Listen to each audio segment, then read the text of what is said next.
He quotes scripture to wrap up. He says, as it was written, he quotes Malachi 1, 2 through 3, when he's talking about God loved Jacob and he hated Esau. What does God mean by that? What does that mean? I thought God didn't hate anyone. Now listen, his definition is not our definition of hate. God has benevolent love for all mankind. All right, so it's not like, I hate him, I hate Esau, I hated him. It wasn't like that. He said this is the difference between the two. He says, Jacob, I have effectual saving love for you, Jacob. Esau, even though I have benevolent love, my wrath and my justice still remains on you. All right, that's the difference between the two. Jacob I loved and Esau I hated. Let me show you how this continues through the pattern of Scripture. In the New Testament, Jesus in John 15:16. You did not choose me, but I chose you and appointed you. God chose. Jesus chooses. It's what he does.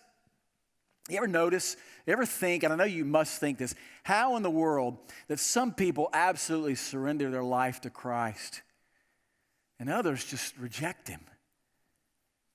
Some people hear the gospel first time and they bow and surrender. Their life is never the same. While others have 7 Bibles, go to church sporadically, give money to people on the side of the street, homeless people, do some good works, good deeds, and they still reject Jesus Christ. Ever wonder why that happens? Sometimes it even happens within families, right? Listen, it is not because of human intellect. It is not because of human will. It is not because people need to study more. It is because of the doctrine of election is why that happens. God chooses who he chooses.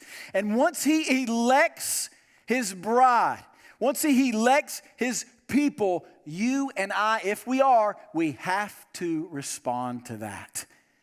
We have to. We do have to come to him and believe, and we do have to surrender, but you can't do that until God elects you first. That's how it works. So yes, you have some responsibility, but when you stay rooted in knowing what you did and what God did, you don't even remotely try to grab and snatch anything from God and any glory that he is due for his election. You don't try to do it. We love and we believe in a God that is sovereign over all things. Christians alike believe in the sovereignty of God. We say with our lips, God is 100% sovereign. He's in control of the world at all times. We don't know how that works. God is sovereign, sovereign, sovereign. He's over the earth and the ocean and the mountains and the sun and the stars and the atoms and the molecules. That's our God, and we love that God.